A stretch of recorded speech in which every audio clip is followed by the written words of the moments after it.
Enfin, la classe politique me semble assez déconnectée de la réalité de ce que les gens vivent. Je trouve qu'ils sont trop dans un entre-soi, ils sont tous... c'est vraiment d'abord eux, leur petit pouvoir. Ils sont dans leur bulle et ils ne voient pas le quotidien de tous les Français. C'est devenu une caste de gens qui sont complètement à part du restant de la population. On a l'impression qu'ils ne cherchent pas à défendre des idées, mais plutôt à d'abord être élus. Jamais la défiance des Français vis-à-vis de leurs représentants politiques n'a été aussi forte. De ce divorce, le parti aujourd'hui au pouvoir est le premier à pâtir.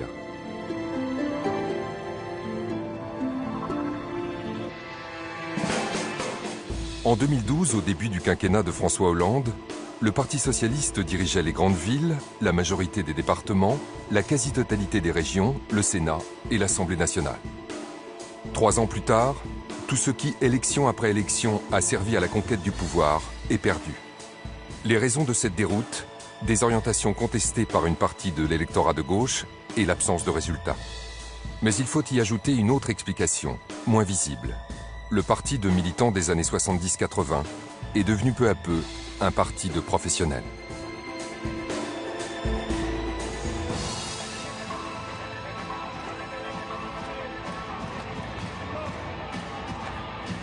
Jean-Christophe Cambadélis et Manuel Valls pourraient incarner à eux seuls cette évolution. L'un dirige le parti, l'autre le gouvernement. Le Premier ministre et le premier secrétaire du PS ont un point commun. Ils n'ont jamais exercé d'autre métier que celui d'homme politique, en enchaînant dès leur plus jeune âge mandats et responsabilités. Un congrès, j'en ai fait quelques-uns, est toujours un moment important pour notre formation politique. Au congrès de Poitiers en juin 2015, plus d'affrontements ni de batailles de courant. Tout était réglé d'avance. Les militants avaient déjà voté sur les motions et désigné leur premier secrétaire. Plans de carrière et plans de communication ont progressivement remplacé les débats idéologiques. Le Parti socialiste paraît aujourd'hui sclérosé. Depuis 10 ans, la moitié de ses adhérents l'a abandonné. Et il semble voué à une professionnalisation toujours croissante qui pourrait, comme pour la génération actuellement au pouvoir, produire les mêmes effets dans la génération à venir. La dérive d'un système que ces acteurs eux-mêmes se refusent à voir et à analyser. Pourtant, en septembre 2014, une voix socialiste s'est élevée pour mettre en garde la classe politique dans son ensemble. Mais surtout peut-être les responsables du PS. Ils ont fait Sciences Po, passé ou non un concours de l'administration, regarder autour d'eux et finalement trouver un poste d'attaché parlementaire ou un job dans une collectivité et pour les plus chanceux ou les plus habiles, dans un cabinet. Dans ces milieux un tantinet confinés, ils ont pris le virus. Ceux qui gagnent du premier coup sont les plus à risque. Ils n'ont plus seulement le virus, mais la maladie. Grand air, bobine dans le journal, après l'avoir eu sur de grandes affiches, ils sont quelqu'un, c'est-à-dire déjà plus tout à fait eux-mêmes. Ces élus n'ont jamais connu la vie réelle. Entrés tôt dans le tunnel, ils n'en sont jamais ressortis. Médecin cancérologue de profession, Michèle Delaunay est entrée sur le tard en politique. Elle a adhéré au Parti socialiste pour prolonger l'engagement d'une vie. Très vite, elle devient conseillère générale et municipale, tout en continuant d'exercer à l'hôpital. En 2007, elle se présente à la députation. Vous savez, avec la parité, on a présenté des femmes dans les élections qui ne pouvaient pas être gagnées. Pas de bol, j'ai gagné. Alors j'ai gagné la première fois dans un canton qui était de droite depuis de tout temps, et ensuite en face d'Alain Juppé, où personne ne donnait beaucoup de beaux succès. C'est un renversement très... Réélue députée, Michèle Delaunay a été ministre déléguée aux personnes âgées dans le gouvernement Ayrault. Son texte, critique, publié sur son blog, a suscité de nombreuses réactions au Parti socialiste, comme dans tout le personnel politique. Ça s'appelle Le Tunnel ou Comment faire carrière sans mettre un pied dans la vraie vie. Vous le regrettez, ce texte? Ah, pas du tout. Mais je ne le vis pas, contrairement à ce que vous dites, comme une critique. Je le vis comme un portrait. Comme un portrait d'un certain nombre de politiques, globalement de politiques assez jeunes, enfin qui ont passé 30 ans dans la politique, mais qui ont moins de 50 ans, et qui, en effet, sont hors sol. C'est plutôt une alerte qu'une critique. Une alerte contre le hors-solisme. C'est-à-dire ce risque pour des élus de ne plus voir la vie réelle. Parce qu'elle a observé ce système de l'intérieur, Michèle Delaunay a sans doute eu le courage de mettre en mots ce que pensent de plus en plus de Français sur notre monde politique et ses représentants. Un éloignement qui paraît parfois inexorable. Ce qui est vrai, c'est qu'aujourd'hui, on assiste, moi je dirais plutôt, à une homogénéisation du personnel politique, du point de vue sociologique, de ses origines, de ses diplômes, de son parcours, bon, et qui, croisée avec la professionnalisation, qui est une professionnalisation qui est de plus en plus précoce, hein, fait qu'effectivement, il y a un effet, aujourd'hui, un effet de classe, un effet de fermeture du politique par rapport à la société. Et c'est vrai que ce phénomène n'est sans doute pas sans lien, de lien très intime même, avec la crise de la représentation, la crise de confiance, etc. Rémi Lefebvre a fait de cette évolution un objet d'étude. Professeur de sciences politiques, il intervient en Sorbonne dans un cours intitulé « Le métier d'élu ». Face à lui, des étudiants qui se destinent pour certains à travailler auprès d'élus. Car depuis peu, la politique s'enseigne comme une technique, un métier, avec ses savoir-faire, ses stratégies. Michèle Delaunay, alors avec un ton très corrosif, dénonce le fait que, au fond, les mandats politiques soient de plus en plus exercés par des jeunes passés par ce type de filière, alors qui, selon elle, vivraient très tôt de et pour la politique sans avoir exercé de responsabilité dans la vraie vie, entre guillemets, hein. Elle regrette que ces assistants d'élus aient une conception aussi forcément un peu politicienne de la politique. Donc, je sais pas, on pourrait peut-être avoir un petit échange autour de ces questions-là. Je trouve ça un peu réducteur, cette critique du tunnel et de la technocratie, parce que, certes, bon, aujourd'hui, on est dans un master spécialisé, ça va nous donner des ressources qu'on utilisera ensuite, mais au final, quand on regarde les gens, en tout cas dans notre parcours, on est tous à côté de nos études, on est tous militants. On a avant tout, pas tous tenu des permanences, mais on a avant tout été sur le terrain. Et c'est ce qui nous a donné envie d'être collaborateurs et c'est pas l'inverse. Et donc vous par exemple, qu'est-ce qui vous a donné envie de travailler pour un élu? Au bout d'un moment, ça me prenait presque tellement de temps que j'ai un peu voulu faire de ma passion mon métier finalement. D'une passion ressentie dès son plus jeune âge, Bruno Le Roux a depuis longtemps fait son métier. Entre l'élection de François Mitterrand en 1981 et son admiration pour Pierre Mauroy, l'adolescent de Seine-Saint-Denis s'engage très tôt en politique. Je ne suis pas passé par tout ce qu'il y a et qui amène à la politique quand on est jeune, notamment l'engagement au sein d'un syndicat étudiant, l'engagement. Je suis venu directement à l'engagement local, à ce qui était le terrain, et du terrain, je suis parti ensuite dans des équipes nationales, au mouvement des jeunes socialistes. Et puis petit à petit, les élections sont arrivées. Et c'est vrai que l'enchaînement a été assez rapide entre des fonctions au département, des fonctions municipales, des fonctions ensuite de député à l'Assemblée nationale. Et très très vite, c'est vrai que je me suis retrouvé à n'avoir pas trop de la journée pour mener toutes ces différentes responsabilités. En 2012, ce proche de François Hollande voit sa déjà longue carrière progresser un peu plus. Il prend la tête du groupe PS de l'Assemblée nationale. Quand l'ascenseur s'ouvre, je cours, donc là il va falloir courir. Voilà, On va où là, monsieur Leroux ? Au groupe, à la réunion du groupe. Le Premier ministre est déjà arrivé. Salut. Élu depuis 26 ans, Bruno Le Roux se défend pourtant d'être un professionnel de la politique. Professionnel dans le sens où je fais ça, c'est mon activité principale et unique même, puisque depuis que j'ai été élu parlementaire, j'ai même refusé toute autre activité. Et quand on me demande d'aller faire un cours, sur les choses qui relèvent de l'action publique. Je considère que cela fait partie de mon mandat et donc je fais en sorte... Donc c'est vrai que je raccroche tout à ce mandat. Et pour autant, la professionnalisation, quand on en parle, c'est quasiment des choses qui entraîneraient une mécanisation de la fonction politique. Moi, je ne suis pas dans la mécanisation de la fonction politique. Je sais pourquoi je fais de la politique. S'il regrette que ses nouvelles responsabilités l'en aient un peu éloigné, Bruno Le Roux reste attaché au territoire de Seine-Saint-Denis, où il est né, où il a grandi, étudié et où il habite encore aujourd'hui. Chaque année, il intervient dans la plupart des classes de CM2 de sa circonscription. Comment s'appelle un pays où il y a des lois? Un pays où les gens sont libres, un pays où ils peuvent dire ce qu'ils ont envie de dire à partir du moment où ils respectent les lois. Ça s'appelle un pays comment, ça? Un pays socialiste? Ah Je pense que tu as de bonnes bases, mais c'est pas encore totalement ça. Une démocratie. Il faut aussi faire beaucoup d'études pour devenir député.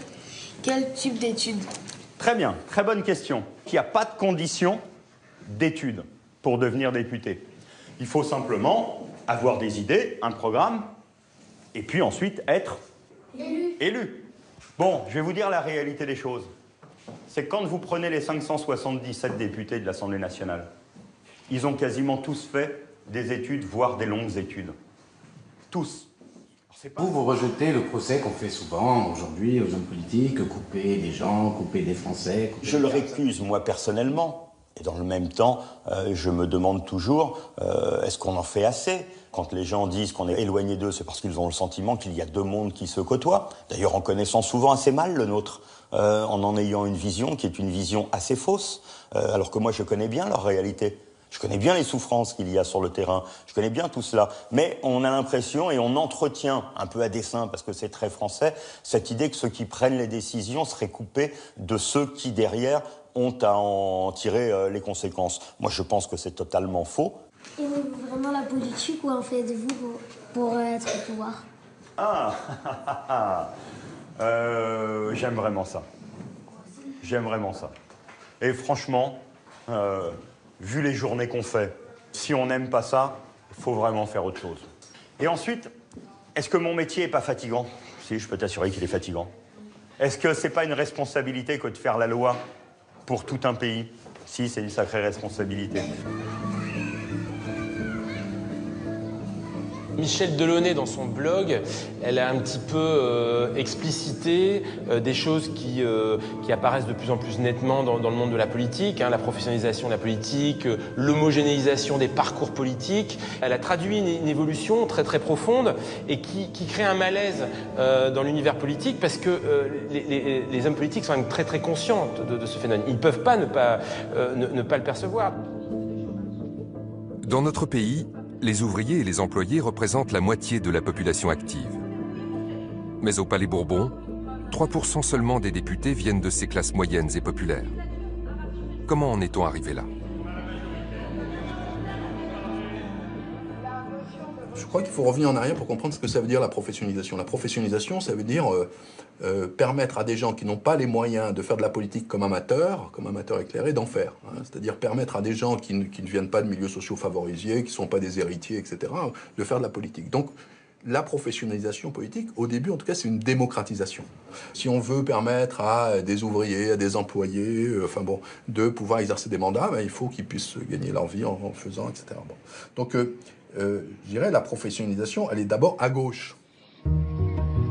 Jusque dans les années 80, du terrain local au Palais Bourbon, la vie politique à gauche restait ancrée dans les milieux populaires.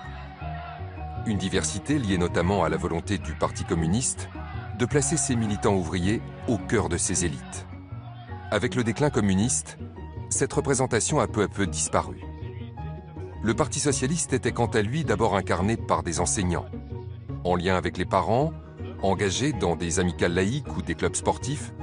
Ces militants jouissaient d'une forte notoriété locale et garantissaient au parti un lien direct avec l'ensemble des classes moyennes et populaires. Il y avait une accumulation d'expériences sociales, de rapports à la vie quotidienne, qui faisait qu'on entrait en politique à la faveur de cette carrière militante. Je vais quand même reprendre une remarque du camarade Baitland. Je viens exactement de dire qu'il y avait un travail de réflexion au niveau des groupes géographiques. J'ai repris ces termes, tu as dit il y aura le travail matériel. Le fait qu'il y a une professionnalisation politique de plus en plus marquée, je pense que ça date des années 80-90. Je pense que ça a été fortement accentué par l'augmentation du nombre de postes d'assistants. Il y a plein d'évolutions qui expliquent ce phénomène. Déclin du militantisme, technicisation de la politique, transformation des partis en machines électorales, décentralisation, la place des milieux populaires qui sont plus du tout présents dans les partis de gauche. Tout ça cumule, toutes ces évolutions cumulent leurs effets pour produire cette surprofessionnalisation de la politique.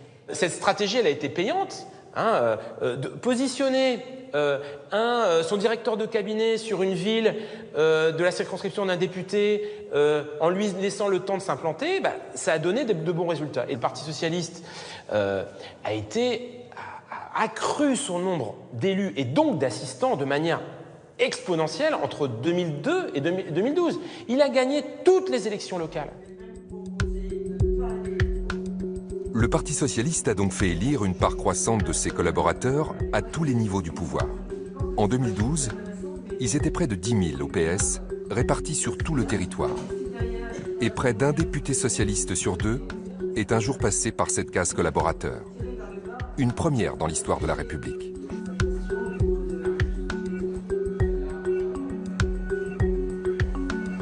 J'ai l'impression qu'on se plaint toujours que les gens, comme nous, les jeunes, apprennent la politique, apprennent un métier qui est celui de collaborateur, alors qu'il n'y a pas un seul métier dans le monde qu'on n'apprend pas. Je veux dire, un charpentier, il faut qu'à un moment, il soit dans une école pour apprendre aussi son métier. Il y a une complexification de la machine politique, avec l'Union européenne, avec tous les traités internationaux, etc. Il faut qu'on soit renseigné, qu'on soit formé et qu'on puisse appréhender notre métier au mieux. Pour un homme politique, avoir des collaborateurs bien formés, c'est une des conditions de sa liberté.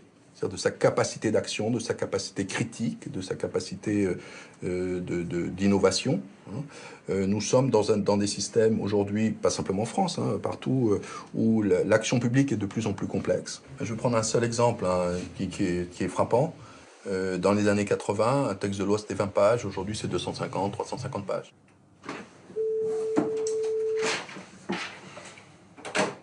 Michel cherche quelque chose, est-ce qu'il y a Marie dans le coin ou pas?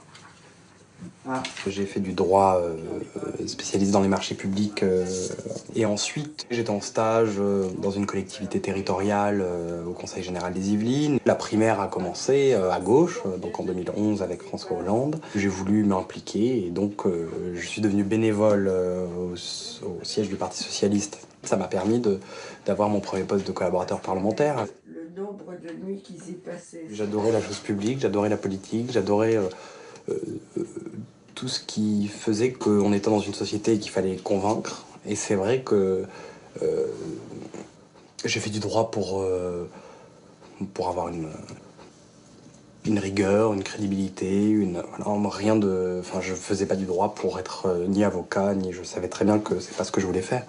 Après, c'est un peu ce qu'on a vu tout à l'heure avec le cabinet. Il faut que vous présentiez juste les petites dernières modifications parce que les députés, on leur a déjà présenté le PLFSS, ils sont au courant. Et pas parler des amendements tabac tout de suite parce que c'est un sujet de friction qui ne concerne pas votre parti. Donc il faut vraiment s'en tenir d'abord complémentaire, délégation de gestion, surtout, transport sanitaire, puisque c'est votre patte que vous avez voulu. D'accord. Donc voilà. Ça, c'est sur le PLFSS. Sur Bonne Maison... sur Bonne Maison, vous me laissez. Je vous laisse. On travaille avec Madame Delaunay sur des sujets politiques, mais qui varient. On a la presse qui nous appelle. Il faut... c'est un monde à part, ça c'est vrai. Mais c'est les fonctions qui veulent ça aussi. Et il faut juste ne pas tomber dans un entre-soi où on est complètement déconnecté de la réalité au point de justifier... des absences de paiement d'impôts ou des choses comme ça. C'est ça, en fait, le tunnel. C'est être déconnecté de la réalité à tel point qu'on en oublie les fondamentaux de tout citoyen.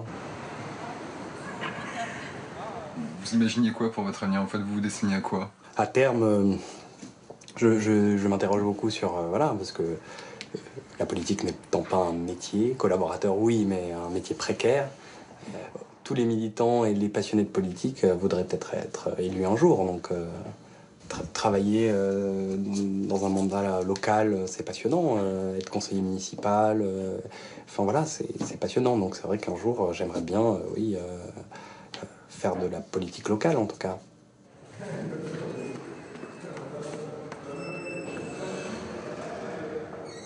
Moi, j'ai la chance d'être élu. Et concrètement, ce type de formation, c'est pour m'aider moi au quotidien ou pour nous aider, dans les missions que nous allons faire. Par rapport au fait que, par exemple, lorsqu'on est interpellé sur le marché pour avoir la place en crèche ou pour avoir une question de droit sur le droit de l'urbanisme, etc., moi, je ne peux pas forcément y répondre. Donc, je ne pense pas que ça soit la mort du politique. Au contraire, c'est une volonté de la société. C'est-à-dire que les gens, ils vont plus concret. Ils n'ont pas besoin d'une réponse idéologique. Ils sont extrêmement pragmatiques. Et ils ont besoin d'une réponse sur leur quotidien. Les gens, ils veulent du concret. Ça, je suis pas sûr du tout. Hein. Parce que franchement, les gens, ils veulent du concret, mais ils veulent du changement. Moi, je pense que y a une passion politique très forte en France. Les gens, ils veulent que la politique imprime une volonté. La politique, c'est une empreinte qu'on laisse, c'est une marque qu'on laisse. Les élus, la marque qu'on laisse, c'est à travers des résultats, une action publique. La population, elle va être bien plus contente si justement j'ai répondu à ces problèmes de crèche qu'on peut paraître réducteur, plutôt que de l'avoir déçu et d'avoir fait monter un Front National à 30% sur mon territoire. Pour moi, c'est vraiment ça l'action politique. J'étais au Bureau national des jeunes socialistes, c'était exactement le même discours. C'est-à-dire qu'en fait, tu transformes la France en une entreprise de gestion quotidienne. Et ça fait 30 ans qu'on teste des deux côtés, c'est-à-dire soit avec une soi-disant vision de gauche qui mène le peuple vers un idéal il ne sait même plus quel est cet idéal, et soit on a une vision hyper caricaturale d'une gestion au quotidien de chaque petit détail. Et droite, gauche, 30 ans, regarde aujourd'hui dans quel discours on est.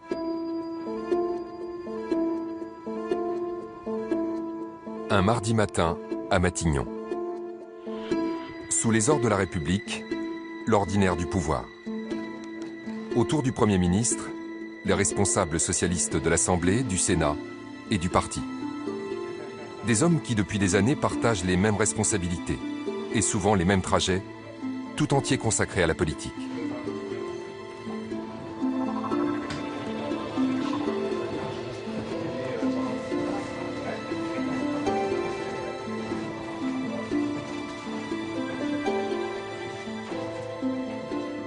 Est-ce qu'il n'y a pas un décorum un peu grisant à l'exercice du pouvoir en France aujourd'hui? Alors, en tout cas, il ne faut pas se laisser griser. C'est la République, c'est quelque chose d'important. Donc, c'est des fonctionnements qui étaient là avant nous, qui resteront après nous. Donc, est-ce qu'il peut y avoir une déconnexion? Il peut y avoir une griserie.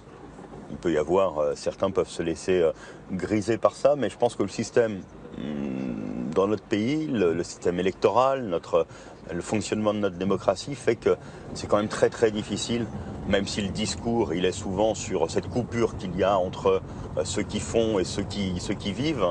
Je pense que la réalité, c'est pas celle-là. Moi, j'observe très très peu de responsables politiques qui ne sont pas en même temps les deux pieds sur un territoire et avec toutes les conséquences concrètes aux actes qu'ils prennent.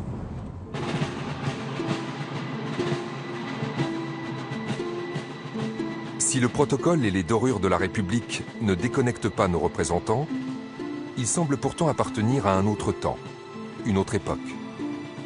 Un poids de plus dans un décor figé, comme à l'écart du monde en mouvement.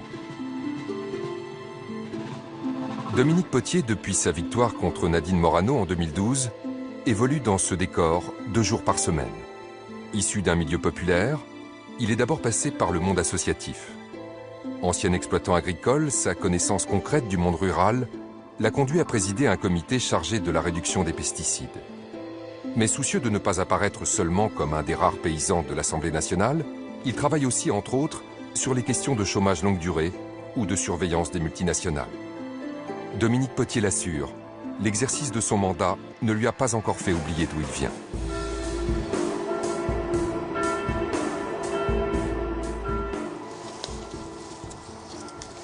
Il y a 4 variétés dans cette parcelle, des pois, des vesses, avoine, des févroles également, un tout petit peu de tournesol.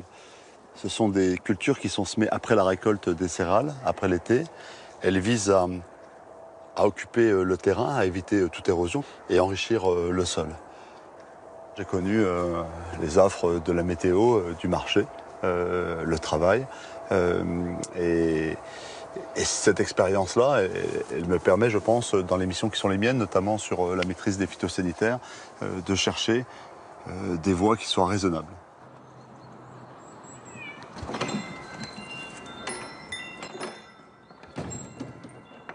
Ce goût de l'engagement politique, il faut qu'il y ait plusieurs sources et il ne doit pas devenir une spécialité.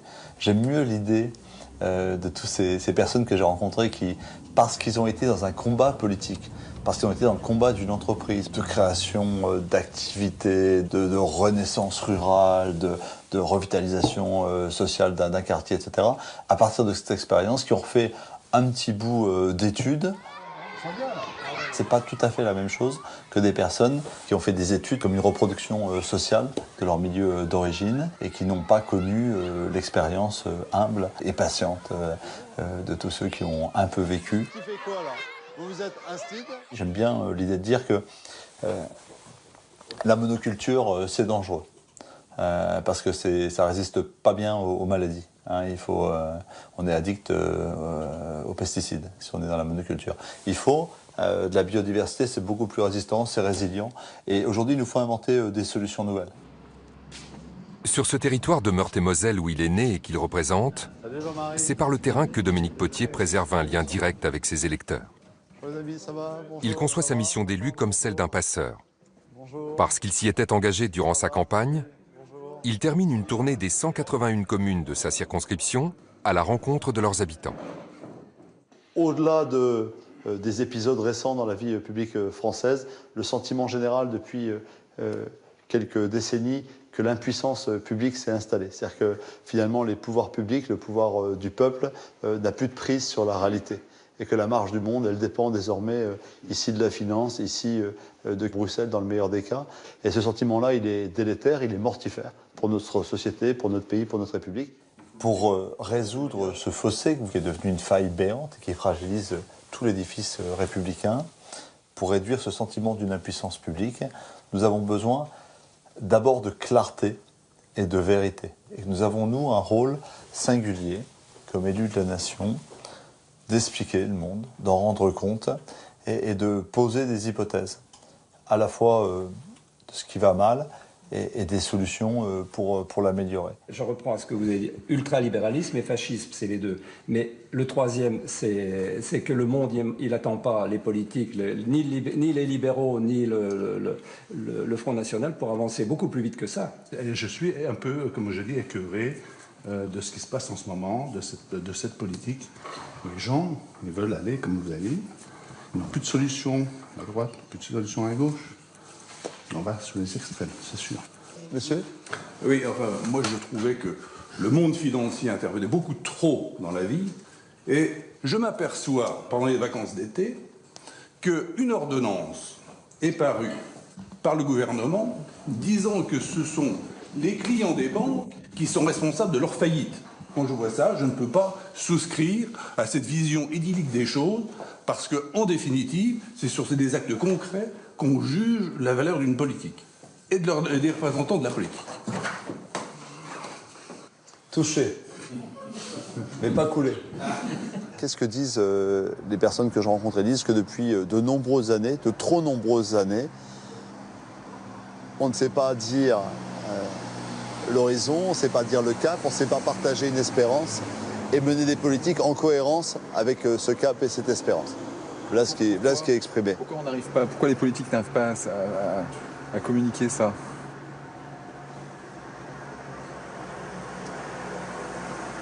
Je ne pense pas que ce soit une fatalité. Je pense que c'est possible à nouveau. Et que pour cela, il va falloir aller chercher au plus profond du sens de l'engagement politique. Salut les amis, à bientôt.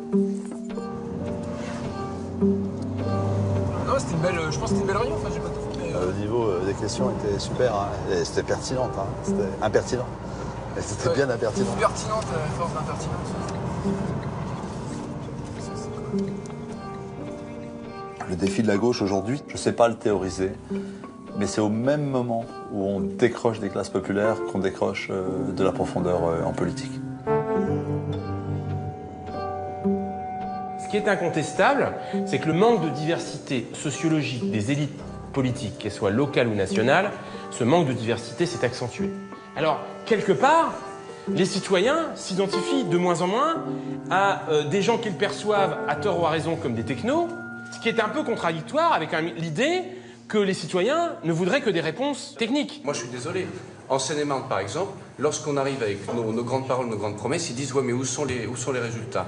Ou alors « comment est-ce que vous chiffrez les programmes ?» C'est en tout cas un discours qui monte. Parce que les gens, après tout, ça fait comme vous le dites, 40-50 ans, ils entendent toujours des promesses. Vous dites qu'il y a un décalage de plus en plus flagrant entre le discours de campagne et les résultats. Ça, je pense que tout le monde peut faire ce diagnostic. Hein. Mais la question, c'est comment on résout ce problème ? Il faudrait que le politique continue à faire des promesses, c'est-à-dire ambitieux sur son offre politique, mais qu'il réalise ces promesses. Il est évident qu'aujourd'hui, le discours de Marine Le Pen, c'est un discours d'aspiration à retrouver des marges de manœuvre politiques. C'est évident. Les électeurs qui votent pour Le Pen, pour sans doute des très mauvaises raisons, ils pensent qu'elle incarne le souffle politique, que la politique c'est elle, que les autres ont capitulé. Alors, la réponse, ça peut être de dire, effectivement, oui, il faut en rabattre.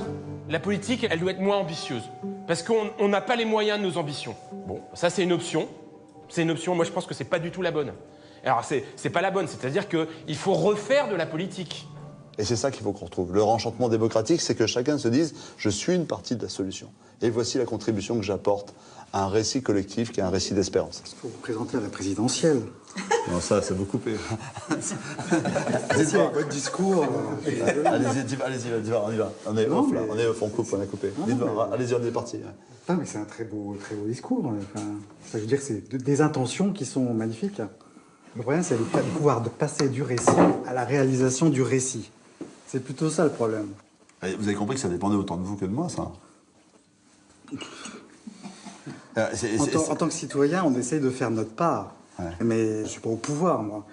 Alors, si vous êtes au pouvoir et que vous avez les manettes, et c'est là que se posent peut-être certaines questions, à savoir si le pouvoir actuel a encore les manettes, à ce moment-là, votre récit pourra se réaliser. Donc c'est là que se pose la question, c'est-à-dire... C'est la question clé, bien sûr. Voilà, avez-vous encore le pouvoir ? Ce qui m'agace le plus, c'est quand je vois les mecs de Bercy rencontrer des élus forestiers et leur expliquer qu'ils n'ont rien compris à la forêt. Alors qu'ils ont peut-être touché du bois un jour, mais en s'asseyant sur une chaise, ou alors ils ont rencontré un arbre s'ils ont un accident de voiture. Mais vous évoquez la question de savoir qui a le pouvoir. Quand vous voyez le ministre qui vous envoie quelqu'un de Bercy pour définir un contrat d'objectif, c'est simplement hallucinant. Les élus sont quand même des gens qui ont une haute conscience, je crois, du terrain. C'est des gens qui sont à la rencontre des gens, et c'est dur. Ils s'en prennent plein la figure, vraiment plein la figure. Il suffit de les suivre, vous les suivez, vous devez sans doute voir ça. Et je pense pas que c'est ça qui soit inquiétant. Ça, c'est pas inquiétant. Je pense que les partis, effectivement, les partis politiques sont une forme qu'il faudrait sans doute un peu dépoussiérer. Et que l'administration de l'État aussi est une sorte de noblesse qui elle-même est close sur elle-même. La politique, je pense pas que ça soit ça le souci. Puis la politique, il y a un énorme avantage, c'est que régulièrement, on demande aux gens de se prononcer. Le fonctionnaire qui rentre à 22 ans à l'ENA et qui fait toute sa carrière dans la haute administration, lui, on lui demande jamais. Donc il y a un moment, il faut prendre aussi la mesure des choses. Où est le conservatisme, où est la clôture, où est l'aristocratie des élites? Elle n'est pas tellement chez les politiques, elle est plutôt dans des professions liées à l'État. Et comment vous l'avez-vous vécu, alors, de l'intérieur, on peut dire, quand vous exerciez vos responsabilités ministérielles? Parce que là, fatalement, vous avez des professionnels, d'abord vous avez les hauts fonctionnaires, normal, mais aussi souvent en cabinet, il y a... Alors, je vais vous dire, le cabinet, on le compose soi-même. J'avais un énarque, mon directeur de cabinet, et c'était une très bonne chose. Il faut qu'il y ait quelqu'un qui, quand vous dites « est-ce qu'on pourrait faire ça ?», dit « mais ça a tel impact, tel impact, tel impact ». Ça, c'est très professionnel. Mais, à l'inverse, Tous les autres membres de mon cabinet, c'est-à-dire 9, nous étions une équipe de 10, étaient issus du milieu professionnel. Et ça a donné à mon cabinet, et je suis très fière d'eux, un aspect assez militant. C'est-à-dire que c'était des gens engagés sur le sujet de l'âge, de la transition démographique. Ce n'étaient pas des gens qui comptaient les finances, ils comptaient aussi. Mais ils avaient une vision. À l'épreuve du pouvoir, est-il encore possible de porter une vision? De nombreux spécialistes le constatent. La professionnalisation des élus s'accompagne d'un éloignement des citoyens. Côté politique, cette évolution oblige au pragmatisme au détriment des idéologies. On a le sentiment de rentrer dans la cour des grands, entre guillemets, quand on rencontre le président? Non, parce que je le fais en étant à ma place de présidente des Jeunes Socialistes. Donc voilà, je le fais d'abord pour représenter les militants du mouvement, essayer de représenter un peu les jeunes.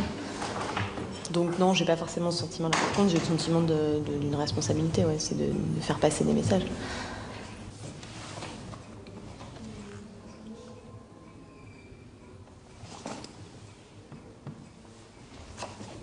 Je me demande avec qui il est au téléphone.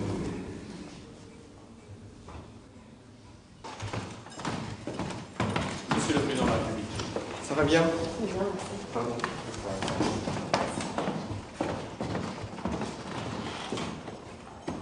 Pour faire partie du système, il faut y être en fait, il faut en être et il faut en accepter les codes. Et c'est vrai que c'est compliqué de les refuser parce que si vous acceptez pas les codes, vous pouvez pas être entendu et donc c'est compliqué aussi de changer le système de l'intérieur si vous en acceptez pas une partie. Moi, ce que j'ai appris et ce que le mouvement des Jeunes Socialistes nous apprend en fait assez justement, c'est que personne n'est irremplaçable. C'est que nous, on a des mandats très courts, de 2 ans, voilà, qui sont à la fois très intenses, mais aussi, mais où on est obligé en permanence de préparer la suite, de préparer l'après. Et donc ça force aussi à rester dans le réel, c'est-à-dire à se dire qu'est-ce que je vais faire après, je vais chercher un travail. Et donc ça oblige en fait à rester en permanence en lien avec la société. On a parlé un peu Europe d'abord parce que il m'a demandé ce que je faisais, ce que je faisais à la fin de mon mandat. Donc on a parlé un peu de Yes et tout ça et d'Europe, mais on a vite embrayé sur la jeunesse. Et du coup, je vais passer des messages sur la prime d'activité. Après, il a commencé à me parler de comment on emmène les jeunes dans un nouveau projet et tout ça. Et moi, je lui ai dit, oui, mais pour ça, il faut... Enfin, c'est pas par le travail du dimanche, quoi. Donc bon, après, du coup, on a commencé à parler du travail du dimanche. Donc là, j'ai senti que le truc prenait un tour un peu bizarre. Il disait, oui, mais un projet de société, ça peut pas être l'interdit. Et donc, ça doit être basé sur la liberté, la liberté au sens socialiste et tout ça. Je lui dis, oui, mais le travail du dimanche, c'est une illusion de liberté.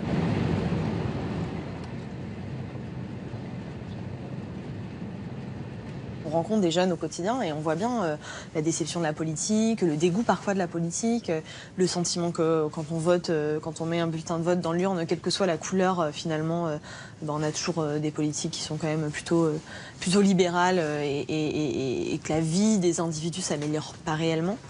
Et donc parfois, moi je me pose beaucoup de questions sur le degré de cynisme de certains responsables politiques. Sur la sincérité de la volonté de faire de l'Union européenne un espace démocratique, un espace de dignité, un espace d'espoir pour notre génération. Aujourd'hui, vu la situation, 25% de chômage des jeunes en Europe, 80 millions de personnes qui vivent sous le seuil de pauvreté en Europe, sur le continent le plus riche de la planète. On est dans une situation, de toute façon, il faut que les choses changent, sinon les gens vont se révolter contre les institutions européennes. Mesdames et messieurs, dans quelques minutes, nous arriverons à gare de Bruxelles. Laura Slimani n'a pas encore oublié les convictions qui l'ont amenée à s'engager. Fille d'enseignant, elle a suivi la filière habituelle des nouveaux professionnels de la politique. Formation en sciences politiques, engagement local au mouvement des Jeunes Socialistes, dont elle devient très vite présidente au niveau national. Pendant quelques mois, elle a aussi été collaboratrice d'élus. Elle détient déjà un mandat de conseillère municipale à Rouen, sa ville natale.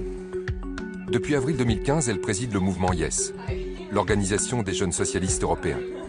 À 26 ans, sa carrière militante est déjà bien entamée et son avenir paraît tracé. La politique donc, dans un cadre européen. Je viens à peine d'obtenir mon badge, mais du coup c'est assez pratique parce que comme je suis amenée à avoir un certain nombre de rendez-vous ici, d'une part c'est plus pratique. Et puis en plus, il y a un certain nombre de réunions qui ont lieu toutes les semaines, notamment du groupe socialiste et démocrate, auquel je peux venir assister en tant que présidente des jeunes socialistes européens. Et c'est important que j'y sois. Parce que du coup, ça permet de comprendre les débats politiques, la teneur des débats, où est-ce qu'on peut peser, voilà quoi. Ça fait longtemps que je suis pas venue en fait.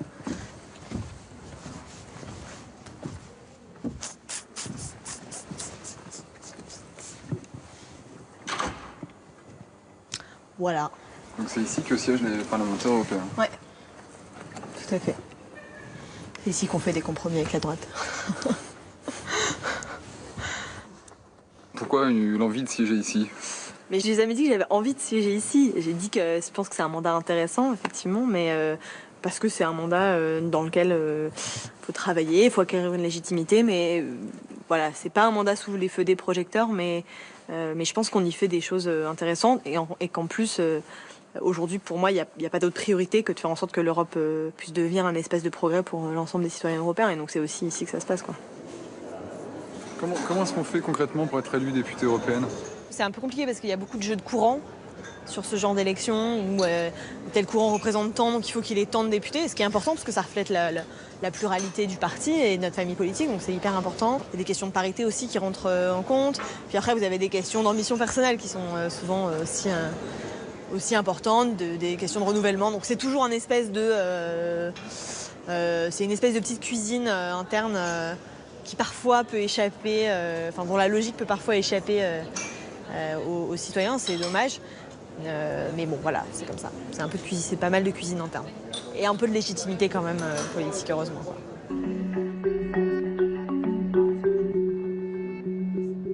Difficile à 26 ans de défendre ses idées malgré le poids d'un système et de sa logique interne. Subtil équilibre entre conviction, compromis ou même renoncement. Ce jour-là, accompagnée de l'une de ses camarades des jeunes socialistes européens, Laura Slimani a rendez-vous avec Gianni Pittella, le président du groupe socialiste au Parlement européen. The organization of young people are very important. Very important. Yeah, well, we're trying to. It is not easy. It not is easy. because we think it's important that we have. La politique, c'est quand même de faire du mieux qu'on peut avec des contraintes qui sont toujours extrêmement importantes. Parfois la contrainte c'est la personne qu'on a en face de nous, parfois la contrainte c'est une question d'argent, parfois la contrainte c'est le temps, parfois c'est tout ça en même temps. The French Socialist delegation has given us 100 euros, which is good for us because we are really in need of money. So this can also be a different way that people can also individually contribute. If you want to contribute, you can. I cannot. Okay. I like very much, but I cannot. Where are you from? I'm French. Serbia. I like your flower. Ciao, grazie. Parfois en face on a des responsables politiques qui comprennent pas trop ou qui sont pas forcément en phase avec ce qu'on veut faire. En général, quand on fait preuve d'un peu de volontarisme et qu'on montre que les choses ont du sens, ça permet quand même d'avancer. Mais après, c'est pas évident d'être... je veux dire, le propre des organisations de jeunesse, c'est qu'on vous dit quand même beaucoup de non. Sorry, Jenny. We wanted just to take a picture with you, a short picture, to put it on our... Because it's important for our members to know that we're meeting you. I'm so sorry, I forgot. Funny. In the middle. Yeah. Then you're in the middle. Okay. Okay. On a l'impression qu'il faut être professionnel de la politique pour en faire. Et moi, je rêve d'une société dans laquelle on peut être boulanger et en même temps prendre 5 ans de sa vie pour être député puis redevenir boulanger après. Et pas uniquement médecin, avocat et fonctionnaire. Parce que c'est vrai qu'aujourd'hui, la réalité du personnel politique, c'est quand même celle-là. Moi, en tant que présidente des jeunes socialistes français, j'ai une indemnité. Donc après, je vais la perdre en novembre. Donc soit je me trouve un travail à plein temps, mais à la fois j'en ai envie parce que j'ai envie aussi de travailler dans la vraie vie. Et en même temps, je me dis que j'ai quand même beaucoup de boulot ici et que si je peux pas être là... Vous parlez de travailler dans la vraie vie, ici c'est pas la vraie vie? Si, c'est la vraie vie, si, c'est la vraie vie. Mais moi, il y a une différence entre être permanent d'un parti et être élu et payé pour être élu. Enfin, c'est pas exactement la même chose pour moi. Donc moi, j'ai un mandat, mais dans l'absolu, j'aimerais bien bosser dans une asso qui se bat pour les droits des femmes, par exemple. Ça me dirait, ça fait partie de mes projets personnels. Donc c'est aussi, je suis aussi à un moment dans ma vie où j'ai aussi envie de faire des choses autres que simplement de la politique, parce qu'il y a d'autres sujets qui m'intéressent, parce que je pense que la politique, ça doit pas être toute ma vie. Donc du coup, je suis un peu dans ce truc permanent, dans cette recherche d'équilibre permanente. Parvenue à la fin de son mandat de présidente du mouvement des jeunes socialistes, Laura Slimani s'interroge. Comme si elle se retrouvait à la croisée des chemins, ou plutôt à l'entrée du tunnel. Alors on dit on va renouveler la politique avec les jeunes. Mais il y a un piège énorme. Si vous êtes élu député à 35 ans, ce qui est pas rare, après, qu'est-ce que vous allez faire? Est-ce que vous croyez que celui-là, qui avant avait été conseiller général, avait été quelque chose, il va avoir beaucoup de mal à redevenir, à rentrer dans la vie ordinaire? Michèle Delaunay, elle, ne se pose plus la question d'un retour en arrière. Ce jour-là, elle anime à Bordeaux une réunion sur un thème qui lui est cher, la lutte anti-tabac. Je me bats contre le tabac, c'est bien sûr à cause de ma vie professionnelle antérieure. Et je me suis dit, quand je suis arrivée à 60 ans en politique, je ferai avancer la cause du tabac. J'avais avant une vie professionnelle et une vie professionnelle au cœur de l'humain. Vous savez, un médecin, surtout un cancérologue, ça soigne un fermier, ça soigne un chef d'entreprise, ça a un lien très profond avec ces malades. Et ça nourrit et surtout ça solidifie ma vie politique. C'est-à-dire, ça me donne une certaine indépendance et une certaine hauteur de vue, c'est bien vanité, mais essayer d'aller à l'essentiel.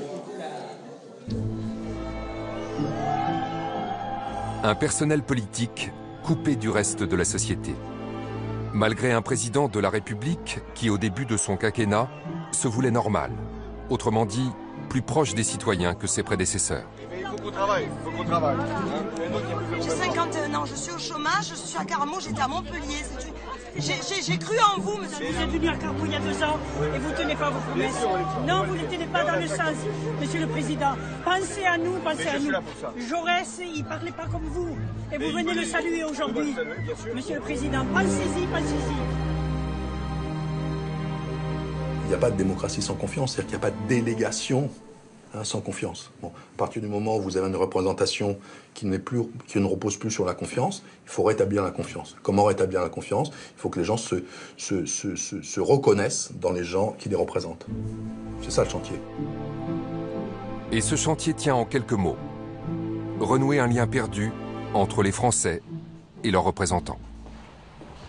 Voilà le tunnel, du moins voilà ce que les députés appellent le tunnel bien matériel qui mène de l'immeuble Chaban-Delmas, où nous avons nos bureaux, jusqu'au Palais Bourbon. 10 km de tunnel quotidien vous garantissent une carrière politique forte. Je pense qu'on peut imaginer des stratégies de déprofessionnalisation de la politique. D'abord, très important, je pense que le combat aujourd'hui pour plus de démocratie, c'est le cumul dans le temps. Il faut limiter le cumul dans le temps et faire qu'aujourd'hui, la politique ne soit plus une carrière qu'on fasse toute sa vie durant. Je défends le non-cumul des mandats à la fois dans l'espace mais aussi dans le temps.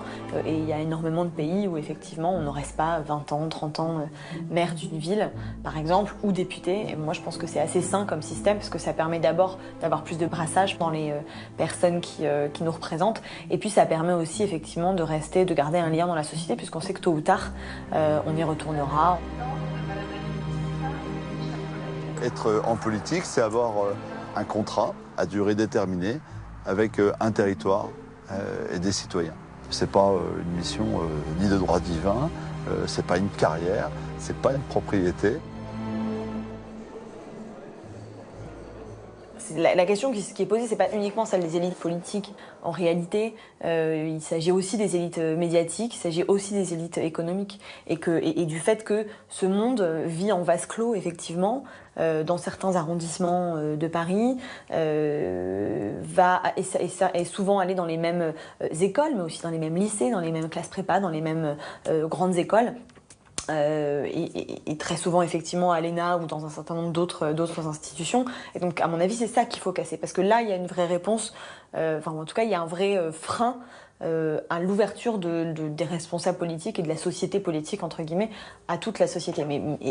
Et moi je suis persuadée que c'est indispensable, parce que je suis persuadée que ce qui est en train de monter en France, c'est un rejet absolu de toutes les élites.